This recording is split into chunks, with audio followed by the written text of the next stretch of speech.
সবাইকে হাই জানিয়ে মা সরস্বতী মূর্তি দেখিয়ে আমি ভিডিওটা শুরু করলাম। দেখো, পার্কের মতো একটা জায়গায় গেছিলাম, জায়গাটা খুব সুন্দর। সেখানে ছোটো বাচ্চাদের নিয়ে গেলে টাইম খুব ভালো কাটানো যায়। সেই জন্য একদিন সানডে বিকেলবেলা আমি, তাতান, ওর পাপ্পা গেছিলাম একটু ওকে নিয়ে বেড়াতে।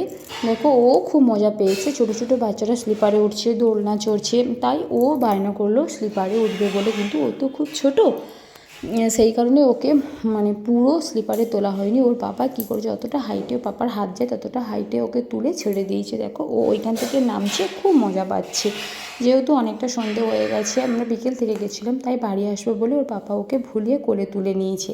দেখো, একটা বড় পুকুর রয়েছে, পুকুরের মাঝখান থেকে রাস্তার গেছে। রাস্তাটা খুব সুন্দর, লাইট দিয়ে ঘেরা। আবার রাস্তার দুধারে প্রচুর ফুল গাছ, কিন্তু যেহেতু এটা শীতের শেষ, সেই কারণে অনেক ফুল শুকিয়ে গেছে, বাট তবুও খুব ভালো লেগেছে।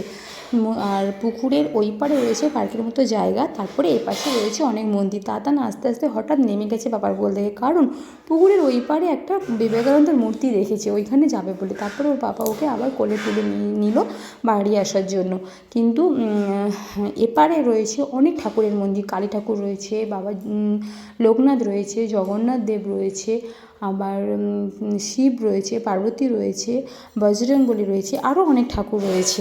কিন্তু রাস্তাটা যেখান থেকে শুরু হয়েছে ওইখানে একটা বড় জিরাফ রয়েছে। জিরাফের ভেতর দিয়ে আমাদেরকে ওই পারে যেতে হবে, পার্কে টাইম কাটানোর জন্য। আমরা ওইখানে গেছিলাম, তারপরে এপারে এসে মন্দিরেও ঢুকেছিলাম। মন্দিরগুলো আমি নেক্সট ভিডিওতে তোমাদেরকে দেখাবো। কিন্তু ওইখানে গিয়ে তাতানকে নিয়ে গিয়েছিলাম, গিয়ে টাইম কাটিয়েছি। খুব ভালো লেগেছে, খুব ভালো লেগেছে। জায়গাটা এত সুন্দর।